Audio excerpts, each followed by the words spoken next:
Het is maandag 5 januari. Dit is de allereerste sportcast van het jaar 2026. Mooi FC Emmen-trainer Menno van Dam. Menno, is het eigenlijk te jochten dat Cambuur een beetje benauwd van je mis? Na de wedstrijd in het Cambuurstadion denk ik wel, ja. Roelof? Nee, toch? Andor? Emmen uit.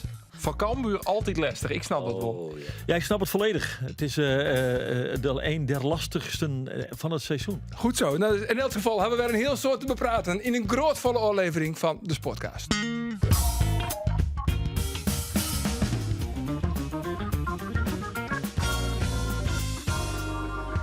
De spelers van SC Heerenveen binnen op trainingskamp in Spanje en smarren elkaar in mijn Zinnebroen. En Cambuur, die bin in Friesland bleun en trainen nou op snowboots. Mijn naam is Arjen de Boer en dit is de Sportcast van Omroep Friesland. Mij aan tafel Geert van Tuin, Andor Faber, Roelof de Vries en nogmaals de trainer van FC Emmen, Menno van Dam. Welkom, een heel speciaal welkom natuurlijk voor Menno. En laten we beginnen met een compliment, Menno. Want die Borman, Roelof, vindt het clublied van FC Emmen. Nou, Roelof? Ja, dat is wel een van de mooiste. Nou, het allermooiste toch? Rood, wit. Ga niet zingen. Rood, wit aan de bal. Ik vind... Is... Emmen. ik vind echt... Hey, PNAC. Die vind ik ook wel heel lekker, hoor. Oké, maar ja, de trainer van NRC, ja, die zit net op deze tafel. We kiezen voor Emmen nou, Nee, toch? bij deze. Even een korte introductie, Menno, want er is toch nog heel dol als Roelof is toch relatief onbekend hier in Nederland. Er is opgegroeid in wat woorden. Het warf van Johnny Jansen, maar dat wordt net lang meer. En dan is wat woorden het warf van Menno van Dam. De het voetballen in de jeugd van zowel Heerenveen als Cambuur. De nu onder oren Wolvergeer, Harkemars de Boys, Olde Vesten. Als trainer heeft werk in de jeugdopleiding van Heerenveen en Grace. De nu is naar Denemarken tagien, naar Brøndby. Kampioen met de onderjoggentje. De is de bekerwoen. Haartrainer van Aalborg in de Superliga, dat is het hoogste niveau van Denemarken. En zo'n dit seizoen bist ook trainer van de nummer 11 van de KKD FC Emmen. En Freed, dan neemt stoot op zijn Cambuur. Mis ik nog wat? Ja, was Harkemars Boys? kampioen met onder 17 was het van hem. En daarna waren wij tweede met onder 19. En toen ben ik verkocht aan Aalborg. Of verkocht, ik nog. Verkocht. Ja, voor hoeveel? Ja. €100.000. Ja. Dat kunnen wij niet zeggen. Nee, zeker niet. Vroeger hies de man van 6 miljoen. Ik heb er ook niks van gezien, hoor. Maar dat was best wel speciaal in die tijd natuurlijk. Dat twee clubs voor een jeugdtrainer aan het onderhandelen zijn. En zelfs Brøndby wilde me alleen maar laten gaan met een buyback. Dus ze konden hem in principe ook nog terugkopen naar de eerste 2 jaar. Maar wie het dan €100.000 of 100.000 Deense kronen? Deze kronen. Nou, ik wil wel eens. Ik krijg nog steeds kronen. Ik wou dat het euro's waren. Maar nee, het was 100.000 gulden in die kijk eens aan. omgerekend. Euro. Ja. Euro. Of Ja, euro. Sorry. Ja, dat is wel heel lang, Lien, Ja, hè? heel lang geleden. Dat is echt lang geleden. Wel veel. Hey, jongens, we zijn bij de stellingen. En er wist het altijd een stelling. En dan moeten we gewoon zo kwart mogelijk op antwoordje. En dan kunnen we de letter altijd op weer waarom komen. En de eerste stelling die is van Menno. De Deense competitie wordt in Nederland onderschat. Absoluut. Ja. Roelof, het is bijzonder spietig dat Heerenveen oorski neemt van Václav Zeik. Ja, als dat zo is. Andor, Cambuur had grut gelijk om Jochem Nap waarom te zetten naar de beloften. Ja. Ja. Geert, nood Jochem Nap waarom zet is naar de beloften, krijgen we het in Emmen aan zijn debuut van Appie. Nou, dat zullen we Ab Kaku, hè? Ja, ik weet wie de appie is. Nee, nou, ja, wat van ver komt is goed, dus liever maar ja zeggen. Oké. Dan naar Roelof. Heerenveen neemt een grut risico. Mooi het verslezen van Luca Ooyen. Nee. Nee? Nou, het wak is een cruisebon oorskwart. Oh, ja. Maar goed, dat maakt het net uit. Van Axel Dongen had het al meerdere keren. Ja, maar zo... En die mag het er nog te zien, hè? Oh ja, dat waren ze zo zelf. Ja. Maar mogen we er nu op reageren of moeten we later op terugkomen? Oh ja, sorry. Ja of nee? Terecht. Ja. Even discipline. Nee, ik zou wel. Nee. Ja. Nee, oké. Goed zo. Echte discipline. Andor, Lars Lamboy had de makkie. De deze transferperiode hield nog niks meer bij Cambuur. Laten we er een bij pakken. Ja. Ja, had een makkie. Oké, Geert. Het is leuk dat we de trainer van FC Emmen aan tafel hebben. Maar ja, de wedstrijd wordt toch al lost. Ja, en dan komt Geert als de senior aan deze tafel even met het historisch perspectief. Dus let op, heren. Oeh. Ja. Dit betekent iets. Teasertje dit. Dit betekent, als die afgelast wordt, dan betekent dat iets. Oh, Ja, dan straks. komen we de letter op waarom? Ja, want het is een stelling. Oh ja, is ik zo. Dus. Dus ik zeg ja. Goed, en Menno, de laatste stelling is voor jou. Ik weet wat de zwakke plakken binnen van Cambuur. Ja, Ja? Ja. Tuurlijk. Nou, Tuurlijk, ja. dan ben wij heel benieuwd. Toen is ik wel een waardeloze trainer bij als direct straks. naar terugkomen. Laten we daar maar op komen, ja. Ja, waar zijn ze te pakken? Ja, ik vind Cambuur het zwakste achter de backs. Ik vind ze een heel sterk centrum hebben. Vooral als zij in de man kunnen spelen. Ja. Maar zij hun backs... Wat is dat in de man? Gewoon mandekking? Ja, dat de man dichtbij, dat ze gewoon kunnen volgen. Maar zij hebben moeite met vooral de backs als zij door moeten stappen. En dat er daarna in de diepte erachter wordt gepakt. Dus daar ligt... nou Henk, dat weet je in ieder geval.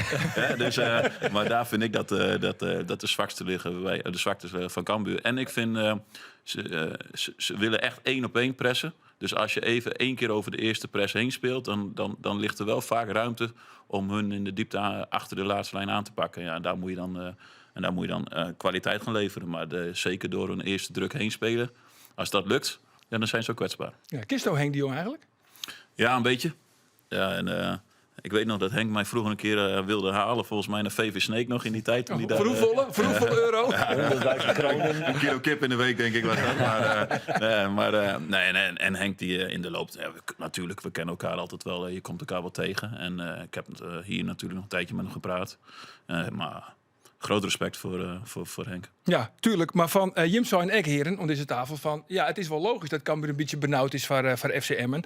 Aan de andere kant, Cambuur het joggetje punten meer, hè? Jawel, maar ik refereer, en Menno die het ook al eventjes, aan de wedstrijd hier in het Cambuurstadion. Die verloor Emmen dan wel met 3-2. Maar de meest zure trainer van die avond was hij. Want hij baalde als een stekker. En dat begrepen voorkomen, want er hier meer in zitten. Ja, vond ik ook. Ja. Wij verrasten ze natuurlijk even een ander Absoluut. systeem. Ja. Daar hadden zij in het begin vooral moeite mee. Toen kwamen we op 1-0. En toen kwam zelfs nog een grote kans volgens mij op 2-0. Ja. Dat Romano, als hij eroverheen stapt, dan kon Filemon in de tweede paal kon hij hem binnentikken. Ja.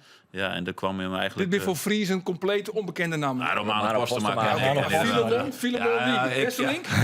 Ik zou eerlijk zeggen, zijn achternaam is ook wel gewoon lastig te zeggen. Maar laten we gewoon Filemon. Dus Geritskier. Maar klinkt Fries. Ja, Ties Oostra stel je niet op. Nee. Die komt uit Friesland. Ja, maar die zit er wel bij. Ga door met je verhaal. En toen kwamen wij natuurlijk, volgens mij was het vlak voor rust, kwamen wij op 1-1. En toen kwamen we in een ondertalsituatie. Dat vind ik de meest rare regel in de voetbal. Met die hoofdwond moesten wij eruit. In de ondertal kwamen we 2-1 achter. En toen kreeg nog eentje van ons kramp. Volgens mij tijdens een aanval. Toen maakten ze 3-1. Toen kwamen we toch nog terug naar 3-2. Ja. Nou ja, en dus eigenlijk was het een beetje 2 keer in een ondertalsituatie dat ze scoren. Maar, en dat mag natuurlijk ook niet gebeuren voor ons, van onze kant. Nee. Maar dat was wel een wedstrijd waar op een gegeven moment probeerden we het stadion stil te krijgen. Dat kwam ook even stil, maar toen gingen de supporters de laatste 10 minuten toch eventjes echt gas geven om ze er doorheen te helpen. Dat gaf voor ons wel een goed gevoel. Maar helaas. Nee, Ik is het verschil jochentje punten. Cambuur had het traditioneel altijd Leicester in Emmen. Ik weet nog een keer... Oh. Nou, daar hoor ik op. Ja, de wedstrijd van vorig jaar staat dan niks voor de wedstrijd van nou. Dat is altijd zo'n statistiekje waar je helemaal niks mee kunt. Wie zijn historie niet kent, die zal zijn toekomst nooit te weten komen. Kijk. Boeien. Doe wist nog een keer, best toen Niks, Emmen dat staat ging. niks. Toen kwam Cambuur hartstikke let, want toen wie de bus stikken, die hadden Die ze hele toen. bussen bij staan. Mooi verhaal. Zo is een lied stikje. Hoe staat het nog bij je? Of? Wie dat historische... Nee, dat komt straks. Dat komt straks pas. Dat komt straks pas. In het tweede bedrijf, in de tweede helft. Dus ik kan wat meldetjes onderweg neerzetten om die bus een beetje vertraging op te houden. Ja, Dat helpt. ja, en toen kreeg ik van de dat weer hilarisch natuurlijk. Toen kreeg ik van de regisseur van ESPN, die hier ook de regisseur is, die zei: jongen, ze komen nooit op tijd. Die wedstrijd wordt uitgesteld. Dus ik denk, godverdomme, hoe laat is het? Ik zat te eten, 5:45. Ik denk, snel naar de studio bellen. Ik denk, kan ik dat melden? Dus ik meld dat. Oh, dan ging die wedstrijd wel op die terug. Nou, toen heb ik de hele Cambuurstaf om me heen gehoord, alsof ik hier vermoord hier. Echt weer. Het was verschrikkelijk. Ja. Boodschapper, hè? Maar toen stien ze ergens bij Oosterwolde daar in de buurt. Net bij Noordwolde. Nee, jongens, hier ben het wel weer. Kom je niet langs. Is ik zo. Roelof, Heerenveen is op dit stuit op trainingskamp. Ja. Die zitten lekker in Torre Mirona. Mooi waar. Nou ja, het Jij is een gratis njochen, heb ik begrepen. Het is er wel De wiensteel. zon schijnt. Nou, een lied, ja, wat is er? Een miserig zinsje. Oh. Maar waar ik denk dat Johan Hansma alleen nog bij het zwembad loopt, die had het goed mis. Want die had het druk gewoon, hè? Nou ja, misschien zit die tabelling langs het zwembad. Dat zou ik lekker wezen. Maar Ja, die Twan Nijspelers Nijspelers onlusten. Ja. Ja. Dus dat is wel lekker. Maar zoals ze zitten er in Spanje, maar ik zie ze goed waar. Omdat bijvoorbeeld ploegen als Feyenoord er zijn nou net trainen kunnen. Die zitten daar in Marbella of Zuid-Spanje. Malaga zitten ze. En, volgens mij, Feyenoord. Marbella. Marbella? Feyenoord en Marbella, ja. En daar is het noodweer nou. Maar code oranje, rood, weet ik veel wat. En, Het Rijn dat het eerst. ja, Het is ja, verschrikkelijk. dus dat is wel... maar dan moesten toen Nijspelers zetten, denk ik. Ja, laten we beginnen met die lange Noor. De 23-jarige Lasse Nordas. Ja, nou ja, zo, ik heb uw collega Willem er net bij. Dus ik heb even wat statistiekjes opzocht. Leuk. Hebben er zin in? Ja, zeker. Oh, leuk. Kijk op statistiekjes. Hij is 23 hier. Hij speelt nou bij Luton Town. Dat is Luton Town van dat mooie oude stadion. Hè, waar, die op een gegeven moment promoveerde naar de Premier League. Dat stadion zit er nog steeds. Maar die ben daarna degradeerd uit de Premier League naar de Championship. En nou ik al degradeerd naar de League One. Trainerniveau. Dat is eigenlijk het trainerniveau in Engeland. Dat is nog steeds wel een aardig niveau. Yes, in en nou achtste. Hij had er al wedstrijden van spelen. Fjouwkring de basis in je goal. Ja, maar dat zei niks. Dat ben al hier statistieken uit het verliezen. Wat makkelijk, hè? Wat makkelijk. Hij zag je hem al niet zitten. Hij wilde hem terugpakken. Maar heeft hij gelijk? Snel. Nee. Snellere reactie. Dit geeft aan over Deze hoe die- battle blijft nooit te zien. Heel verstandig. Hij is wel voor 3,5 miljoen euro verkocht van Trumpse naar Luton Town. Dat zou natuurlijk wel wat horen dat ze wel wat in hem zeggen. Als je Ja, spelen maar van het net Rijn, hier maken dus. dat de eerste jelly van Luton Town dus net weer maken. Dat wordt dus nou verhierd. Zijn transferwaarde is nog altijd 2 miljoen euro op de transfermarkt. Hij is 1 meter 94. Dat betekent wel dat hij lang is. 79 kilo, dus net heel stevig. Maar het is wel een matje. Ik heb wat YouTube-beelden van hem zien. Die wel volgens mij een beetje kapstokspits als voor Haan. Altijd graag. Ik denk dat het wel een beetje zo'n type is die combineren kan. Baltje inspelen door combineren. Hij is ook wel aardig snel. Maar dan wel echt ook wel wat een oortype als Saik. Want Saik is wel is natuurlijk ook wel onspeelbaar, maar die zou ik op 10 kennen. Die kan wel wat vrijer in om van spelen, maar hij is echt gewoon een onspeelpunt. Ja, nou op basis van het kritieke YouTube wat ik zien heb. Dus dat is Zeer betrouwbaar. redelijke disclaimer. Maar is Saik wel iets meer een oorlogmakker in het sectiemedegebied. Nou, ik heb ook bellen met Johan Hansma. En ik weet dan nog, hij is linksbenig. Ja. En hij is best wel technisch en kopsterk. Dus ik zei nog van, ik heb hem dan een beetje vergelijken misschien maar in Gerald Chibon van vroeger. Nou, hij zei, Hansma van Chibon, wie betierde ik gewoon geniaal. En dat is deze jongen nog net. Ik wat is dat toen ik die beeld zegt, zie je even denken van welke speler is er maar vergelijken. Vond ik een beetje lastig, maar die Bosket wel een beetje in mijn hollen. Maar ik denk dat Chibon wel wat technisch is. Ja. En nou ja, wat hij zei, geniale momenten. Maar ik snap deze aankoop van Heerenveen, snap ik wel. Dus ik heb natuurlijk al een aantal wedstrijden van hun ook gewoon gekeken. En ze hebben een eerste spits, volgens mij, dat is gewoon Vente. Maar als je wedstrijden moet openbreken, of dat je toch nog wat moet verseren, heb je toch ook nog een type nodig. Ze zijn vrij creatief aan de zijkanten met de spelers. Dan snap ik wel dat jij zo'n type achter de hand wil hebben om dingen open te breken. Dus Ja, want plan dat B, wie oors, Bogniewicz bij naar voren te sturen of Maas Willemsen. Maar nou heb je gewoon een echte spits. Ja, dus een spits. Dus ik snap die aankoop van Heerenveen in principe wel. Ja, Ja. en het heeft net als mij ook alles te krijgen met het eventueel voortgaan van Václav Saik. Ja. Maar dat is toch een gek verhaal. Ja. Dat hij vindt dat hij net genoeg speelt. Nou ja, daar kist wat inkomen, want hij is natuurlijk geen basisspeler.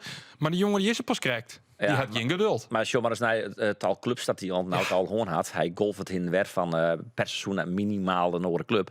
In de Dus laatste dat- 4 jaar hier zonclubs. Ja, nou ja, dat zou ik wel. Maar hij is natuurlijk nou wel geselecteerd voor het Tsjechische nationale team.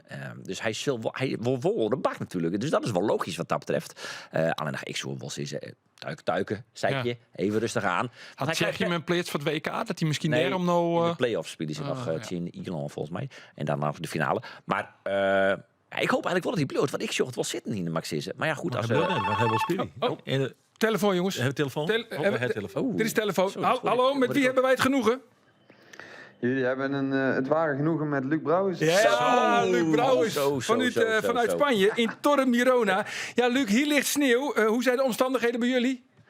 Nou, hier ligt in ieder geval geen sneeuw. De temperatuur ligt ook wel iets hoger, maar niet denderend hoog. Ik denk een graad of 7, 8. Maar het is in ieder geval hartstikke droog en de omgeving is prachtig. Dus beter dan in Nederland, vermoed ik. Dat denk ik ook. Ja, we hadden het net over de 23-jarige Lasse Nordas, die lange Noor. Nou, als het goed is, heeft hij ook al met jullie meegetraind. Meestal hebben spelers gelijk in de gaten hoe goed iemand is. Nou, zeg het maar. Kan hij een beetje ballen? Nou, ik denk dat hij allereerst heel sterk en sterk is in de lucht. En ik denk dat dat ook de gedachte is achter het aantrekken van hem. En verder is het echt letterlijk, denk ik, een wedstrijd voorbereidende training. Dus heel veel kunnen we nog niet van zeggen. En dat is denk ik ook niet aan mij, daar zijn jullie beter in. Ja, maar is hij geniaal of is hij niet geniaal? Ja, hij is geniaal. Hij is geniaal. Lekker man. Kijk, dat willen we graag horen. Dat willen we graag horen. Het ruwe diamantje hebben we gevonden. Het Rio diamantje. En dan nog die andere jongen, die Belg, die komt over van Genk, Luca Ooyen. Hoe is dat? Ja, die is er al een dagje langer volgens mij, als ik het goed zeg. Nou, er moeten nog wat dingetjes getekend worden. Dus wat documenten, de laatste dingetjes, de puntjes op de i moeten nog afgehandeld worden. Bij beide, als ik het goed zeg. Ja. Maar Luca is, is een Belg, wat behendigere speler. Een compleet ander type, denk ik, dan Lasse. Maar ook een hele aardige gozer. En denk ik 2 op hun manier versterkingen voor ons elftal, voor onze selectie. Hey, wat doen jullie eigenlijk daar behalve trainen? Want ik heb begrepen, het is behoorlijk afgelegen. Ja, het is redelijk afgelegen. Het is een uurtje of 1,5 van Barcelona af. De stad Girona zijn we gisterenmiddag nog even geweest met het team. Hadden we even de vrijheid om allereerst gewoon even een rondje te lopen. En daarna hebben we gezamenlijk met het team gegeten. Verder zijn we eigenlijk vooral aan het trainen. Krachttraining, veldtraining, meetings, eten. Nu zijn de sponsors gekomen, dus ja, ik offer mijn vrije middag op voor jullie, hè, zodat ik even kan inbellen. Ja, heel fijn, heel fijn. Dan voel je vooral vereerd. Ja, dat zijn we ook. Dat zijn we ook. Maar nee, verder is vooral trainen en samen zijn. Ja, en morgen ga je natuurlijk oefenen tegen Hoffenheim, de nummer 5 van de Bundesliga. Ik neem aan in de sterkste opstelling, dus dan speel je. Ja. Voor ons eerlijk gezegd ook nog voor iedereen ook nog een vraagteken. We hebben niet de opstelling gekregen of het heel erg kunnen zien op basis van de trainingen. Dus dat weten we ook nog niet helemaal. Ik denk wel dat het al een wedstrijd is richting natuurlijk Feyenoord. Ik denk wel dat het vanuit het perspectief van een trainer met zo goed als de sterkste opstelling zal gespeeld gaan worden. Ja. Ja, want woensdag dan komen jullie dan weer terug. En dan zijn jullie helemaal klaar voor de wedstrijd tegen Feyenoord. Die kan je dan 2 keer achter elkaar verslaan. Want de lat moet omhoog, hè, de tweede seizoenshelft, zei Robin Veldman. Nou ja, de lat moet zeker omhoog. Ik denk dat we goed geëindigd zijn. Maar ook kritisch moeten kijken naar de eerste seizoen zelf. Waarbij we een hoop punten hebben verspeeld. Waarbij het spel soms goed was, maar de punten helaas niet allemaal richting onze kant vielen. Dus ja, ik denk dat we kritisch moeten zijn op de doelpunten die we soms tegenkrijgen. Dus die lat moet zeker omhoog. En dan kunnen we Minimaal een mooie play-offs. tweede seizoenshelft krijgen. En dat is wel de eis die we hebben, ja, zeker. Goed zo. Nou, dankjewel Luc dat je even aan de telefoon wilde komen. En dat je je middag wilde opofferen. Ja, graag gedaan. We zijn vereerd, Luc. Tuurlijk, kleine moeite. Oh, gelukkig, Kleine moeite. gelukkig. Vanavond aan de regenpijp fijne naar beneden en dan op uitzending stap nog. Er is niks, joh. Er is niks. Officieel niet, maar onofficieel wel, hè? Dat moet je weten, hè? Veel Goed zo. plezier, veel Lekker, man. plezier. Ja, dankjewel. Fijne uitzending. Jo, jo. Oké, hoi. Nou, toch leuk jongens. De onvierders van SCRV. Mooi Hartstikke matje, mooi matje. Mooi. Hey Menno, Dossier is natuurlijk in Denemarken. Bij Aalborg. En dan, wanneer komt dan het gevoel van ik wil eigenlijk wel weer waarom naar Nederland?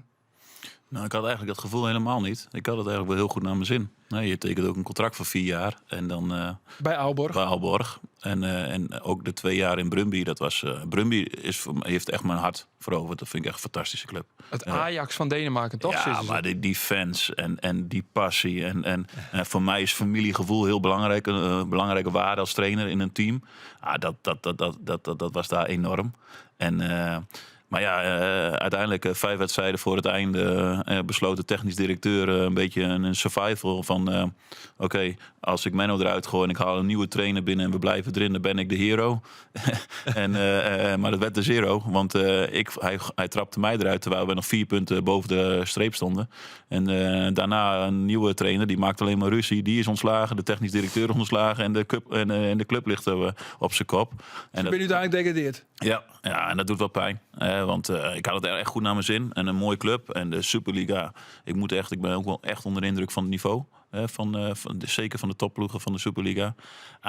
Maar uiteindelijk, ja, je hebt hier wel 3 mannetjes rondlopen en familie zitten. En als je dan, die vonden het toch ook wel weer heel fijn dat papa weer naar huis kon komen. Ja, en toen kreeg ik het geluk dat ik een uur verderop bij Emmen een kans kon krijgen. Nou, en toen... en die heb ik Dus met... hoe kwam zo op een radar bij Emmen? Hoe is dat gaan eigenlijk? Bel door Renze Bleker. Renze wel inderdaad. We het in Fries kunnen doen, hè? Ja, De algemeen directeur van Emmen voor de duidelijkheid. Ja, kijk, ik had toen ik in Denemarken zat, had ik ook wel regelmatig contact met Nico Haak, de technisch directeur. Ja. En die vroeg nog wel, zijn er nog talenten die voor Emmen vanuit Scandinavië zijn? En toen hebben we, volgens mij was het... Toen ik terugkwam, had hij mij gebeld, hadden we een kopje koffie gedronken, maar gewoon meer over een hele ervaring in Denemarken. En toen zei volgens mij Ivo van Denteren, die zei volgens mij af, maar die ging naar Utrecht en Michel ging naar Groningen. Toen zei Nico, toen belde hij me weer op van, nu wil ik jou de... Ja, en Alfons zei, ik doe het niet meer. Nee, volgens mij wilde Alfons, die heeft natuurlijk 2 jaar thuis gezeten naar de situatie van Groningen. Die wilde de stress niet meer hebben dat hij na een jaar er weer uit kan vliegen. Die wil gewoon continuïteit bieden en die is eigenlijk de cultuurbewaker. Dus en toen kwamen ze bij mij uit en uiteindelijk heb ik ze overtuigd van hoe ik wil zijn als trainer. En mag ik dat nu... want eigenlijk best in Denemarken best ook bekender als hier in Nederland. Ja, daar kan ik niet door de supermarkt lopen, maar hier weten ze niet eens...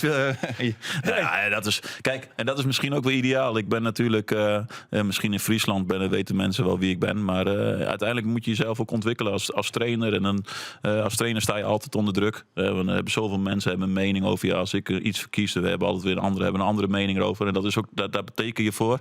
Maar het is ook wel... bij Emmen? Ja, ook wel. Natuurlijk. Er zit er natuurlijk ook wel een vrij harde kern achter en veel volgers. En ik maak nog foutjes. Ik ben in mijn 2e jaar als hoofdtrainer. Natuurlijk maak je nog wel eens een foutje. Natuurlijk moet je wel eens dingen anders doen. Maar ondertussen laat je ook wel... wil je gewoon echt laten zien waar jij voor staat. Nou ja, en ik denk dat Emmen daar een fantastische club is. Om dat ook te doen. Dat je niet meteen de druk hebt naar een verliespartij. Maar ook dat je wel gewoon de mazen van de wet leert kennen. Hoe alles zeilt in het betaalde voetbal. Ja, er is trouwens een joggersvraag binnenkomen. Een vraag van Corné. En die zei van, is het net een goed idee om Romano Postema nog een week extra vakantie te gaan?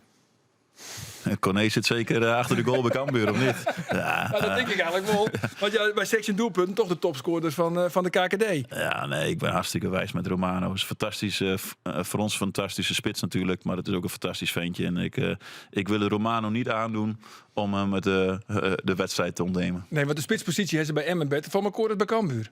Nou ja, net wanneer dat Postema ik bij Cambuur op de radar stien had. Alleen nog hij woont net naar Cambuur daar. Waarom eigenlijk net? Weet ik net, dat had misschien wel met Jill te krijgen. Menno, is dat zo? Had het met Jill te Hij krijgen? wilde naar mij toe. Oh, ja. Hij woont natuurlijk naar Menno van Dam. Ja, logisch. Ja. Ontwikkelen. Maar dat, ja, precies. En Luciano Valente wilde het ook wel, maar ja, die was net wat te duur. Die kon je net vertellen. Nee, bij de Cambuur hier Postema denk ik maar altijd graag gewoon. Want ja, die maakt het doelpunt wel. Die levert eigenlijk altijd. Maar ja, die ben je hem na dit seizoen in principe wel weer kwijt. Ja, dat weet ik niet. Dat weet ik niet. Hij heeft het heel goed naar zijn zin. Het is natuurlijk wel een familieman. Hij heeft 2 deukjes opgelopen in Den Bosch en Roda, waar hij ver van huis was. Ja. Hij wil veel spelen. Hij wil gewoon zich goed voelen. Maar hij heeft natuurlijk ook wel ambities. Dus, en als dat nou volgend jaar al moet gebeuren of het jaar erop... Ja, dat ligt aan Romano zelf en zijn management. Maar ik hoop het niet. Wat voor stap in die match dan? Want hij is natuurlijk wel een van de meest scorende spitsen in de KKD. Die had hij wel bij de top 3 jaar, denk ik. Minimaal. Maar kan hij dan naar de top KKD? Of zou je van, nou, Rochterrietje is de Eredivisie, kan die ik wel on? Ik zeg gewoon dat het een Eredivisie spits is. Okay. Als je nou kijkt naar de topploegen, de top 6 van de KKD heeft hij ook tegen gescoord. Ja. Goeie spits. Ja. Alweer telefoon. Alweer. Tempel lijkt wel heen. Hallo, met wie hebben wij het genoegen? Ja, met Mikko Schauka. Kijk eens aan. De Feyenoord-watcher van het Algemeen Dagblad. Ja. Mijn Fries is niet zo goed, hè? Dus... Nou, weet je wat? Voor jou maken we een uitzondering. Gelukkig spreken wij ook Nederlands. Ja. Ja, want jij bent op trainingskamp nu met Feyenoord, hè? Ja, Feyenoord is op trainingskamp en ik volg het. Ja. Goed zo. Zijn jullie in Rotterdam nog altijd blij met Robin van Persie? Nou ja, gezien de resultaten is er natuurlijk wel enigszins twijfel. En zien we ook veel vergelijkingsmateriaal met wat er in Friesland is gebeurd, waar jullie dicht op hebben gezeten. Ja, want in Friesland waren we er al een tijdje achter, hoor. Dat hij niet echt een toptrainer was. Nee. Nou ja, hij heeft natuurlijk alle kans nog om dat te herstellen. Maar de eerste helft van het seizoen was warrig. Hè? Het was een goede start op de Champions League kwalificatie na. Maar daarna is de klad er wel erg ingekomen met maar 3 overwinningen in 12 wedstrijden. Ja, maar ik zie heel veel overeenkomsten eigenlijk wel, Mikos. Want we hebben hier natuurlijk ook de keeperscarousel gehad in Friesland. Nou ja, heb je daar in Rotterdam natuurlijk ook een beetje mee te maken. Hij maakte in Heerenveen ruzie met zijn beste speler. Met Simon Olsen. Dat doet hij eigenlijk ook weer in Rotterdam. Hij is nu weer geswitcht van aanvoerder. Hè? Nu ook weer geswitcht van aanvoerder. Ja, vandaag met... Wel een Reuter in plaats van Stijn. Dus dat is ook gek. Ja, dat is heel gek. Zie jij ook heel veel overeenkomsten? Nou ja, kijk, ik heb natuurlijk niet van nabij meegemaakt wat jullie hebben meegemaakt. Dus ik heb dat uit de artikelen moeten halen en van horen zeggen. Maar ik heb hem dat wel gevraagd. Ik heb net met hem gezeten. Dus ik zei, ja, in Heerenveen ging het gerucht, of in ieder geval het verhaal, dat op het moment dat het allemaal wat minder ging, dat het eenrichtingsverkeer werd. Hè? Dus dat Van Persie sprak en de spelers durfden eigenlijk niet meer te antwoorden. Of gaven niet veel antwoord meer. Maar daar kon hij zich helemaal niet in vinden, zei hij. Hij zei, zo heb ik dat zelf helemaal niet beleefd. Hij zei, integendeel. En hij vindt ook dat dat nu niet aan de hand is. En ja, opvallend is natuurlijk dat hij zo'n slechte reeks, dat hij daar toch eigenlijk wel vrij positief over blijft. Maar ook dat legde hij uit. Hij zei, ja, jullie zijn journalisten, jullie kunnen van alles van spelers vinden, van tactiek, van noem alles maar op. Maar hij zei, ik moet met een spelersgroep werken. Nou, je hebt een trainer naast je zitten. Dus die zal dat misschien ook wel kunnen beamen. Dat je, ja, hij zegt, ik kan niet vertellen wat jullie opschrijven. Hè, in de zin van, dan verpest ik ook heel veel dingen. Maar hij kon zich wel voorstellen dat er wel veel kritiek was, gezien het spelbeeld en de resultaten. Maar hij was niet degene om dat te benoemen. Nee. Trouwens, de uitschakeling in de beker van Feyenoord door Heerenveen, heeft dat er ook nog toe geleid dat zijn positie nu erg wankel is? Nou ja, dat zou je wel zeggen. Omdat ook in Europa is het natuurlijk helemaal misgegaan. Met 5 nederlagen in 6 wedstrijden. En de titelstrijd is ook wel beslist wat betreft veel supporters. 11 punten achter op de helft van het seizoen. Maar intern is er toch wel veel aan gelegen om het project van Persie te laten slagen. Zij hopen toch wel dat hij, als hij wat langer de tijd krijgt, dat hij toch wel dingen kan gaan draaien. En ja, maar dan moet hij wel bijvoorbeeld in Friesland gaan winnen zondag. Ja, en dat wordt nog wat, hè? Want er zijn heel veel spelers geblesseerd bij jullie. Ja, dat zijn er altijd. Er komen er wel weer wat terug. Sam Stein is nu terug. Maar bijvoorbeeld Modder, die sluit weer aan, maar die heeft nog weken nodig. En het is een beetje afhankelijk van hoe het in de Afrika Cup loopt met Targaline, die waarschijnlijk wel verder gaat met Marokko dan dat hij op tijd terug is. Dat heeft Hats Moussa bij Algerije. Dus ja, er ontbreken veel spelers, maar dat is eigenlijk al het hele seizoen. En ook voor Van Persie's komst was dat zo. Al op een gegeven moment hadden ze wel het idee dat ze de rode draad hadden gevonden, zei hij. Maar dat heeft in ieder geval niet geleid tot minder blessures. Nee, nou goed, in ieder geval Valente doet niet mee, want die is geschorst bij Feyenoord. Geschorst, ja. En Heerenveen heeft net 2 nieuwe aanvallers aangetrokken, waarvan 1, zei aanvoerder Luc Brouwers, echt een groeibriljantje is. Dus ik kan toch zeggen, Heerenveen is misschien wel favoriet. Nou ja, dat zou natuurlijk wel opvallend zijn. Maar als je de wedstrijd in de Kuip zag, die natuurlijk ook best wel op 2 kanten op kon, maar Heerenveen speelde daar een goede wedstrijd. En hebben natuurlijk wel echt de swoon te pakken. Hebben echt wel ook het vertrouwen. Ik heb wel het idee, Feyenoord blijft natuurlijk een topclub. En hebben zich deze 3 weken kunnen voorbereiden. Weliswaar ook met een rustperiode, maar nu met een weekje hier kunnen ze zich echt voorbereiden op deze wedstrijd. Ja, dan zou je toch zeggen dat het kwaliteitsverschil, wat toch wel in selecties zit, dat naar boven moet komen. Maar het blijft natuurlijk sowieso altijd een hele lastige wedstrijd om in Friesland te winnen. En Feyenoord is van oudsher, de laatste 20 jaar geloof ik 3 keer... Maar een ploeg die de eerste wedstrijd na de winterstop nogal moeizaam doorkomt met overwinningen, die zijn spaarzaam op dat vlak. Oh jee. Maar goed, wat denk jij dan? Want hoeveel...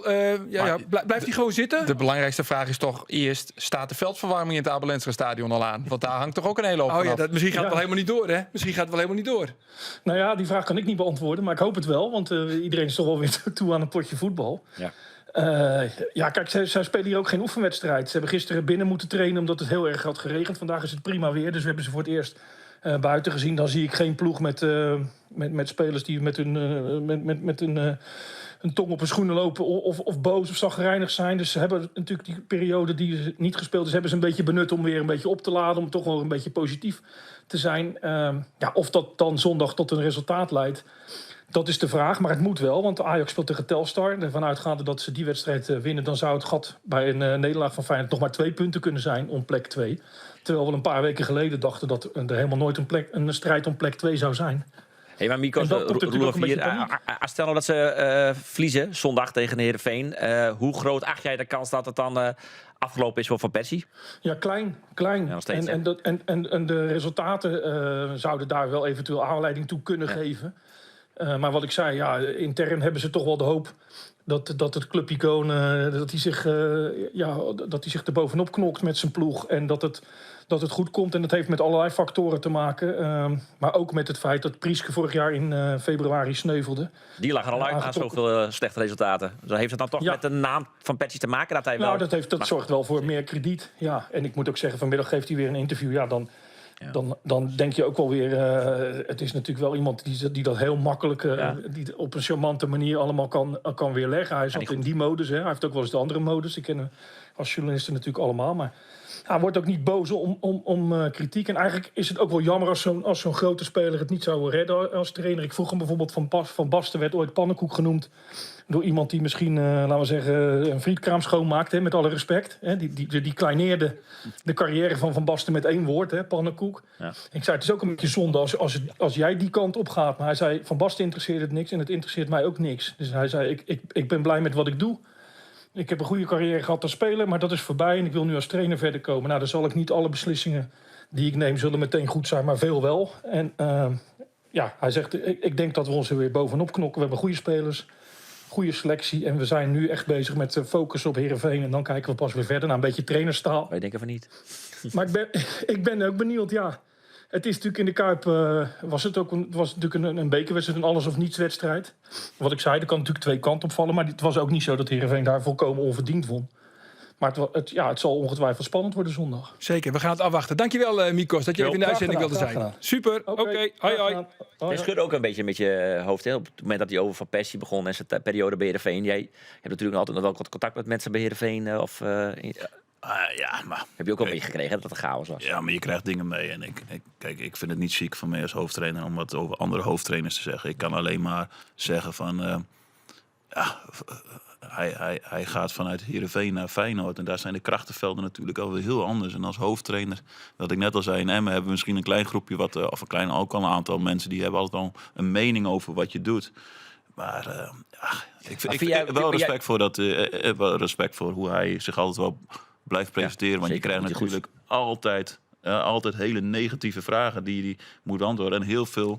En alleen maar op basis van wedstrijden. Maar je bent er door de week bijna niet bij over hele processen in team. En soms, wij vinden dat wel een rare opstelling. Maar misschien is het, als je de hele week het heeft gevolgd, wel heel logisch dat hij daarvoor kiest. En daarom, ik mag altijd wel naar hem luisteren. Maar ik kan me wel voorstellen dat jij als trainer, je hebt een lange weg begaan voordat je überhaupt hoofdtrainer wordt van clubs. En nu dan bij FC Emmen.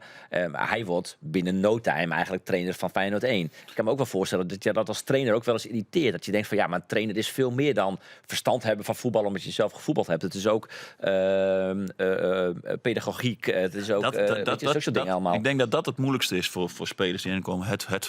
Het voelen wat een individu nodig heeft of wat een groepstraining nodig heeft. Afstanden van trainers is. Hoe kan je een oefening moeilijker maken, makkelijker maken. Ik denk dat heel moeilijk is. Dat leer je vaak wel vanuit wat meer theoretische jongens die dat geleerd hebben. Maar bepaalde gevoel over met druk omgaan. Daar is hij natuurlijk een expert in. Ja. Maar waar ik meer moeite mee heb, en dat is hoe Stijn Schaars dit jaar hoofdtrainer kon zijn van Jong PSV, terwijl hij geen licentie heeft. Oh, ja. Maar aan de andere kant vind ik ook weer een trainer als Stijn Schaars, vind ik ook wel dat hij een podium verdient. Dus dat vind en hij doet het echt heel goed. Hij doet het fantastisch met Jong PSV. Ja. Maar als je dan over regeltjes gaat, over moet je eens kijken hoeveel jongens er worden afgewezen voor coachbetaald voetbal. Hoe moeilijk het is om in Nederland op coachbetaald voetbal te komen. Ja, toch was dat Jerk Nadien. Nee, ik heb het gelukkig in Denemarken kunnen doen. Maar ik ben 2 keer afgewezen hier in Nederland. Ja, en dat doet je dan wel eens even zeer. Maar aan de andere kant snap ik het ook wel. Dus ja. Ja. Jongens, we hebben weer een joggers. Oh nee, we hebben een quizvraag. Dat mag even inderdaad. We hebben een quizvraag. Maar ja, de prijsvraag. Nou, en Geert, ja. Dan had je al op papier. Ja, ik heb zelf al op papier, ja. jongens. Het is de prijsvraag. prijsvraag, kom op met Welke dat ding. speler van Cambuur had in het verliezen... Ja, hij is net altijd regen. Ik denk dat hij vooral voor Andor heel makkelijk is. Welke speler van Cambuur had in het verliezen bij Emmen spelen? Huidige speler. En wat kun je winnen? Ja, een mok. De mok. Een mok. Limited edition, hè? Vrienden en vriendinnen van de Sportcast. Dit is hij, de exclusieve mok die te winnen valt. Dat speelt hem al jaren rond de wedstrijd van Emmen en Sportclub Cambuur. Komende vreed is die wedstrijd in Emmen. En de vraag is, welke speler van Emmen het vroeger bij Cambuur nee, speelde? oorsom. Maar dat draaien we even om. Welke speler van Cambuur het vroeger bij Emmen spelen? En hij is nog actief. Hij mag er bij mij wel bij, hoor. Ja, toch? Jawel. Dat Ja. ga je niet verklappen nu, hè? Nee, ik Want snap anders dan Beetje op hebben het middenveld. Ja, Ja, ik wou nog even zeggen, je kunt dus mailen naar ja. sport@omroepfriesland.nl. Telefoonnummer erbij, maar broeken we toch net. Naam en adres, daar gaat het om. Even rap van en dan jou deze prachtige mok voort. Komt Dat helemaal doe ik goed. zeker. Gaston, wat kunnen we winnen? Een mok. Een mok! Hartstikke goed. Andor, Jochem Nap. Ja. Dit maar wat even doen, hè. Want een keertje net zonder Nap. Hey, Geert, speciaal voor jou. Maar geen Cambuur zonder Jochem Nap. Want hij is weer omzet naar de beloften. Ja, het Cambuur wie een per man al dwande om zijn contract te verlengen. Hij heeft een amateurcontract, dus hij kan in principe van de ene op de orendij naar een orenclub. Hij had natuurlijk een spectaculaire ontwikkeling te maken totdat hij in is onspelen kwam, tot de blessure van Daan Visser.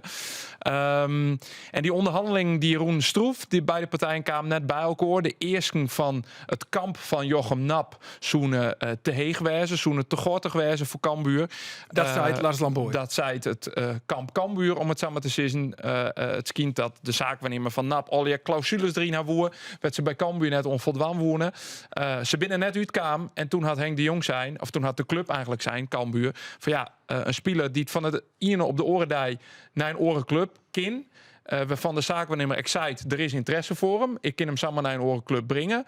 Die willen wij net niet eerst houden, want die is net de wanda mij Cambuur. Die is de wanda met zijn eigen carrière. Maar even voor de duidelijkheid, Nap speelde nog altijd op amateurbasis bij Cambuur. Ja. Dus aan de ene kant kun je zeggen, waarom had Cambuur nou pas acteerd, nood hij onspelen kwam. Waarom had ze dat net jaren die in Atsertij in hem zitten zeggen? Aan de andere kant, ja, een speler ontwikkelt hem soms ook heel vlug, wat je misschien net verwacht je. Dus ja, je ken ik net de hele A en B selectie een contractje aan. Dus Maar het draait om je Jilt natuurlijk. Maar het draait uiteindelijk om Jilt. Ja, en de Cambuur supporters zullen dan wel zeggen, de spelersmakelaar van Nap, die het dollartekens in eigen. Nou, ja. dat heeft hij misschien net helemaal onterugd. Want ik heb uit zeer betrouwbare bron vernomen dat er een protte belangstelling is voor meneer Nap. Ja, en hoe heeft u dat vernomen? We willen toch het journalistiek bezig, bron jou we net prijs. Nee, was dat toch is exact. het Maar nou weet ik ook uit betrouwbare bron. Menno, du heeft dezelfde zaakwaarnemer als Jochem Nap. Is dat zo? Ja, dat is toch een feit. Kijk, dit is zo moeilijk, joh. Wij hebben hetzelfde situatie met Pascal Mulder. Die hebben we 2 jaar geleden uit amateurs opgepikt. Is nou gewoon een fantastische KKD-speler. Heeft aangegeven, ik wil een stap maken. Oké, die gunnen we hem ook. Maar wij hebben niet de kwaliteit erachter zitten om nou eventjes uit de selectie te zetten. Als je Mulder het geen amateurcontract, denk ik toch? Nee. Dus als die voortjet, dan moet ik gewoon voor betalen worden. Dat is een oren scenario als mijn Nap. Nap die ging gewoon van hier op de orendij naar een orenclub. Ja, maar wat als Nap nou, als er wel interesse is voor hem en hij kan ergens een bepaald bedrag al kan gaan verdienen, waar hij misschien ook wel garanties heeft op speeltijd. Waarom? En als hij dat al weet dat hij zou krijgen, ik snap hem aan de ene kant wel dat hij dan ook voor zichzelf vecht. Hè? Want hij moet ook binnen een aantal jaren tussen zitten. Maar ja, dat is... Maar zou er een soort interesse wezen van een jongen die hem nog met cracked Chan-litten heeft op KKD-niveau? Blijkbaar wel. Anders wordt er deze keuze niet gemaakt. Ik vind dat wel een beetje lastig. Hoor. Aan de ene kant, ik snap heel goed wat Cambuur doet. Aan de andere kant denk ik ook van, ja, die contracten tegenwoordig, als je niet meer wil verlengen. Ja, maar ja, je tekent een contract en er moet de club, er zit altijd de kans in dat je hem gaat verlengen of niet verlengen, of dat er wat anders komt. Ja, maar ik vind deze situatie wezenlijk oors, omdat hij dus geen contract had. Ja. En dat vind ik een oorlogssituatie als Big Leagues Pascal Mulder, die het wel een contract had. Ja, hier hij een contract gewoon. Er zijn wel meer spelers bij Cambuur. Big Leagues Mark Diemers. Die had ik een all-in contract. Ja, die zet ze net naar de kan je het belofte. ook omzetten. Als een jongen niet wil tekenen bij Cambuur, maar die wil nog een stap maken. Dus die wil het komende half jaar ook echt laten zien hoe goed hij is. Dus stel je voor dat hij zich gigantisch in de kijker gaat spelen bij heel veel clubs en daardoor heel goed voetbalt, dan heeft Cambuur er ook profijt van. Ja. Dat is de andere kant. Het is een typisch betaald voetbal probleem, zal ik dat nemen. Dit is hoe betaald voetbal is. En het is een egoïstische wereld. Hij zegt, dit is mijn situatie. Ik ken alles, eigenlijk alle kanten op. Ja, dan doet hij dat. Die kiest voor hemzelf. Ik vind het wel ook. Ja, jongens, we hebben Appie. We hebben Appie. Ja, toch? die man. Niks aan de hand. Appie. Heeft toch enig idee waar het Appie is? Appie?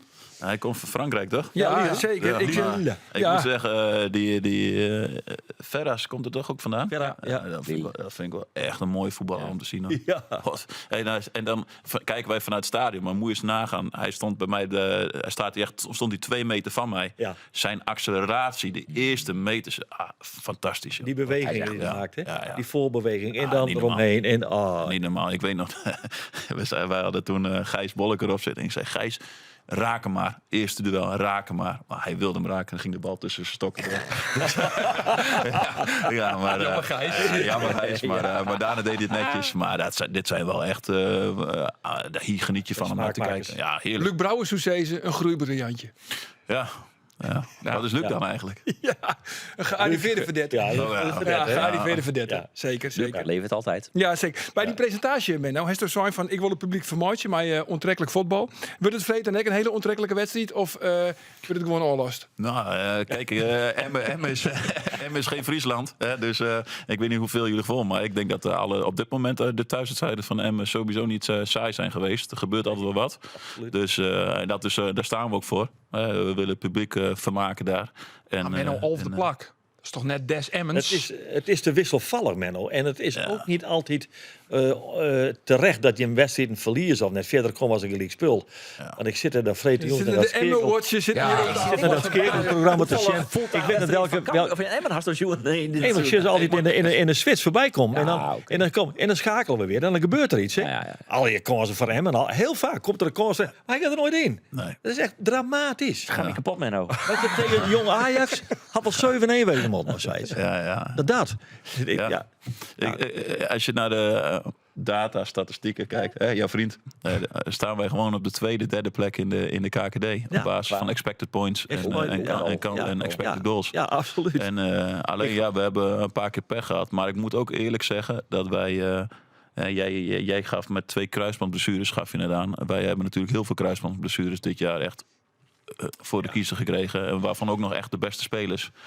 Ja, ik vind het wel een risico. We krijgen nou van dichtbij een beetje spelers nemen met risico's. Met de snelheid van voetbal op dit moment. Oh jongen. Ja, ik ben altijd wel benieuwd. Is het bij Orient 2 keer dezelfde eigenlijk ook? Dat weet ik Dat niet. weet ik net. Nee, Dat weet ik dat niet. is wel belangrijk. En van Axel Dongen weet ik eigenlijk net of het 2 keer dezelfde wie. Nee. Nou ja, daar twee vissen keer we Of wel. 1 keer. Ja. Daar vissen we dezelfde, hè? wel. Van Axel Dongen 1 keer. Maar wij hadden volgens mij dezelfde situatie met Daan Visser. Wij hadden Torben Rijn. Nou, dat is gewoon een fantastische KKD-voetballer. Ja. Die dachten ze ook van, oké, kruisband. Toen zaten ze misschien toch nog... Ja, ook wel een of andere meer. Maar uiteindelijk, die jongen die moet nog 15 jaar kunnen voetballen. En hij moet ook met zijn kinderen nog in de tuin kunnen spelen. Ja, dan is gewoon zo'n operatie gewoon het beste wat je dan op dat moment kan doen. Hier van de weinige goede dingen, hè, die uit het pack Robin Peter, Oerbleun is in Emmen. Dat Die weet ik Rijn is niet. een goede voetballer. Ja, Torben is fantastisch. Jalen Harkers is denk ik voor de KKD... Nou, die was ook de hele tijd geblesseerd. Heeft nou met 2 wedstrijden meegedaan. Wel de Luca Denk, een fantastische speler van Bayern München. Het kruisband ligt eruit. Nelson Almedin, die waarvan ik weet dat Timo Klompen helemaal lyrisch over is.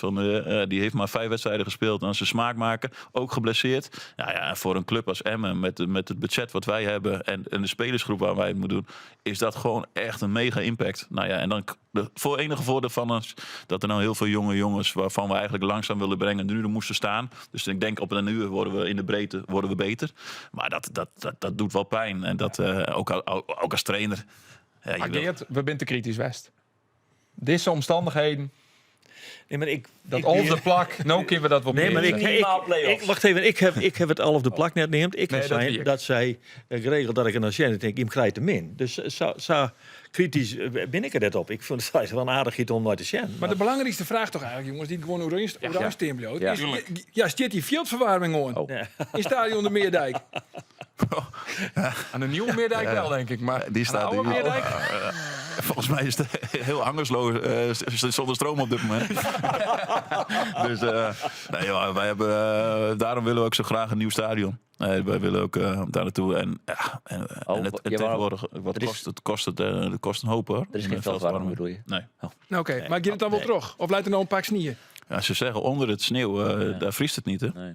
Dus laten we het dan maar zo lang mogelijk liggen. Al dus rajonhoofd Menno van Dam. Ja, we komen bij elkaar, hè? Maar ik mag wel weten, man, of kan ik vreten jongen wat losplannen? Of moet ik toch rekening houden met je rits naar Emmen? Maar dat kist me in de dan net vertellen. Dus. Dat wordt vrijdag door de KNVB beslist. Ja. Die stuurt om 12 uur de scheidsrechter. Uit de buurt. En die gaat even keuren. En dan zegt hij, gaat niet door. Ik heb er een hard hoofd in, hoor, dat we kunnen spelen. Ja. Ook met maar je weet gewoon niet met weer wat we gaan doen. Nee. En dat, Arjen, brengt mij eigenlijk bij het historisch perspectief van deze wedstrijd. De teaser. Die was een soort, de hele joen op boven deze tafel hing. Laat dit toch even een quiz, jongens. In 2013, je weet dat al jaar nog, is Cambuur kampioen worden. Hè?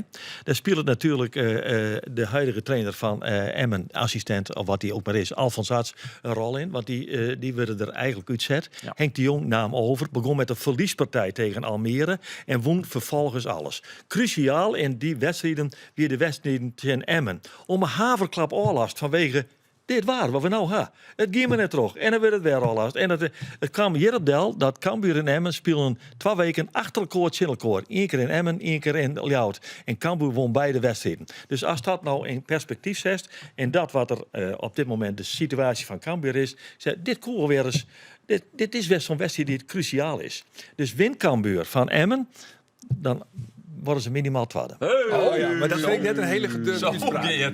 Nee, minimaal 12e. Je zou niks zeggen, dan winnen ze die weekend erop ook van ADO. Het is wel echt gebeurd. Ja, dat is geen twijfel. Ja. Maar als ze die weekend erna ook winnen van ADO, dan kan het nog volle mooi worden. Dan wordt het nog volle mooier. Maar dat is een... Ik kan nog wat statistieken horen, Luca Ooyen. Wil je hem die, hè? Ja, statistiekjes door Luca Ooyen. Wist je Ja. dat Luca de zoon is van Davy? Davy Ooyen. Davy Ooyen? En dat was PSV-supporter. Oh. Ja. Davy Ooyen? Ja, Die Davy speelde Ooyen. bij PSV. Zo'n 98. Rechtsbuiten, rechtsback. Linksback. Oh, links. Bijna, maar ja. Speelden toen ooit een keer tegen Heerenveen ook. Speelden ze bij rest, Heerenveen, PSV, 0 traaien. Tot doelpunt van Luc Niels, Ruud van Nistelrooy in de En spits. Davy Ooyen. En Davy Ooyen zat op de tribune toen. Maar het werd na rust 3-3. Fantastische wedstrijd. Maar Davy Ooyen die er wel bij. Hij speelde Op de 83 tribune. keer voor Genk, van het eerste. En daarna scheurde hij dus zijn kruisbaan af. Dus hij speelde het oude seizoen, het hele seizoen bij Jong Genk. Dus in de keukenkampioen divisie. Want ik des speelde te Jong Genk. Had ik nog wel speeld in Robert Veldmans in Jong Club Brugge. En hij speelde daar 14 wedstrijden, 4 goals. Betel is een transfersom voor hem? Nee, het is een huur. Oh, het is huur. Ja. Nee, Slees Nee, en toch? Vest. Voor trein Ja, toch? Ja, trein die Jellier. Noorse Lees en spits, Vest. dat is Die huur. Noor is voor een Jellier. En deze jongen krijgt gewoon een contract voor trein Ik moet Jellier. zeggen dat ik ben de hele dag met shorttrack bezig geweest. Ik ga het niet. Het is te vernemen. Maar goed, Ja, nou ja. jongens. Arjen, dat betel is een transfersom? Nee, ze betalen niet Nee, heel maar veel, bij maar wel een Johan trofferkeep-percentage. Dus als hij dat weer goed doet, dan moeten ze wel een trofferkeep-percentage sorry. Jellier. Ja, dit was wel een beetje scheef verstaat voor mij. Ja hoor. Ja. Roelof, kom op. Lekker. Ja, mooi. Hey, Menno, Ook een deze- leuke sport, short track. Nee, maar iets zag te laat, hè? ja. Rips, Susanne Schulting. Maar jongens, die KNSB, die maken hem net populair in Friesland. Goed zo, Dit is gelukkig is dit Tim dit is een Braas. voetbalpodcast, jongens. Menno, wordt ADO kampioen? Dat is een diepe zucht. Nee, ik denk dat Cambuur kampioen wordt. Echt? En op basis waarvan? Nou, als je naar de laatste weken van ADO toch al bekijkt. En die hebben maar 1 stijl of play. En als dat goed is, dan gaat het goed. En oprecht, dat deden ze ook echt goed. Nou. Maar En wat is dat dan? gewoon 1 op 1. En maar ploegen zijn heel naïef. Die willen toch nog tegen hun opbouwen. En dan gaan ze jagen, bal. En vanaf de zijkant met Van Michel gooien ze alles erin. En alles viel ook binnen. Ik denk dat zij ook echt veel onmogelijk doen. Maar ik denk qua voetbal dat Cambuur beter kan voetballen. Er meer afwisselingen, meer individuele kwaliteit in zit. Dus ik ben benieuwd hoe ADO de eerste wedstrijden doorkomt. Maar als je de tendens een beetje volgt van de laatste wedstrijden van ADO... en hoe Cambuur eigenlijk wel vrij stabiel blijft... Ja, dan denk ik dat Cambuur best nog wel dicht bij ADO is. Dit is ADO Cambuur. De Liga Savisha een verliespartij van Is toch ADO. gewoon, en Menno is gewoon heel toek. Die manoeuvreert hem zelf in de underdog-rol vaak komende vrede. Dat doet hij heel verstandig. Maar Matt die hem nog in ADO? Ja, nog 1 keer. Ja. Nou, thuis of uit? Thuis. Nou, oprollen die lui. Ja, Jank dus, het in de bus, Horen Menno. we minimaal 3 keer. rood, wit aan de bal. Dat is Emmen. Menno, daar is Mooi de keer. treis Dat van. is zo net mooi. Ja. Dat is treis van. En die voetballen alle treien bij Heerenveen. Ja, Toch? De Twalling, Delano en Valente, die ben Tretjen hier. En Gilani, Tien hier. En dan valt me de eerste vraag die dat bij mij oproept. En al die Italiaanse namen. ja. Hoe kan dat? Nou, ik wilde hem altijd al een zoontje hebben, die Delano. En toen, toen zat er nog eentje in. Ja. Nou, dan kan je niet Piet. Of, toen dacht ik eerst, ik doe ze Hein en Ken. Ja, maar dat is, maar ik drink geen bier. Dus, Delano, dan moet je er wat bij gaan zoeken. Nou ja, en toen... En ik weet nog, van Portugal was ik altijd wel een beetje... Ik vond Nuno Valente vond ik altijd een mooie voetballer om te kijken. Nou, dat vond ik Valente. Vind ik gewoon een mooie naam. Dus zo kwam het op Valente. En toen kwam de Tredderzoon nog. Die is nou zien. Gilani. En daar kan je ook geen Jan of Piet of Klaasje of Terken bij doen. Dus en toen... Of Reensje. Of Reensje, ja. Die Dus, nog een kind. en Gilani past er ook wel bij. En ze zijn hartstikke 3 fantastische mannetjes. Ja, en de tweede vraag die dat bij mij oproept. Wanneer zullen we die in het eerste bij Heerenveen? Nou ja, ik zie, je is weer 2 aangetrokken. Volgens mij was onder Heerenveen altijd bekend om de jeugdopleiding. Dus Robin, ga eens wat meer naar de jeugd kijken, jongen. Nee, ik moet eerlijk zeggen, dan moet ik Robin echt een compliment voor geven. Want ik was laatst ook nog een keer bij de jongens. Toen speelden ze tegen Ajax, Delano Valente. Toen was Robin ook te kijken. Die is, als hij kan, pikt hij altijd wel wat minuutjes mee van de jeugd. En dat is lang geleden trouwens. Na Johnny Jansen is toch, doet Robin dat hartstikke goed. Ja. En hoe oud zijn ze? 13 en 10. Ze hebben nog wel even. Even te gaan. Ja, laat ze maar lekker een beetje rondelen. Geen druk, geen pressie. Ja, Maar precies. ik merk wel, nou, ik was al de jeugdtrainer, maar nu als vader, wat de druk van anders, zo'n hè? jochie ook al doet. Ze Ja, krijgen altijd stima-rapporten, dan krijgen ze een kleurtje mee. Dat geeft toch altijd wel wat druk op zo'n jochie. Ja. En goed genoeg of op de bank zitten. Nou ja, dat merk je nu al een beetje als vader. Dus ik word een halve pedagoog. Ja. En binnen het onvallers of verdedigers? 1 rechtsback, 1 6 en die andere is een beetje tussen dynamisch middenveldetje in. Dus het zijn wel verschillende jongetjes. En Luc Brouwers zou zeggen... Groeibriljantjes. Groeibriljantjes. Ja, Alle drie. Dit Alle zijn drie. absolute groeibriljantjes. Maar Menno, dus uit Heerenveen is die bekend onder de jeugdopleiding. Maar dat is natuurlijk net van organiseren. Want de jeugdopleiding van Heerenveen is net meer wat het West had. Komt het on, hè? Ja? Just over tekenen van herstel? Nou, ik vind wel dat Bote Talsma, die maakt echt wel stappen in de jeugdopleiding. En je ziet wel echt nou structuur en visie komen, wat denk ik al heel veel jaren weg is geweest. Onder Talent denk ik was er ook een duidelijke lijn. En dit is wel even weg geweest. Maar uiteindelijk, als je naar de bovenste teams van Heerenveen kijkt, die spelen gewoon op een te laag niveau.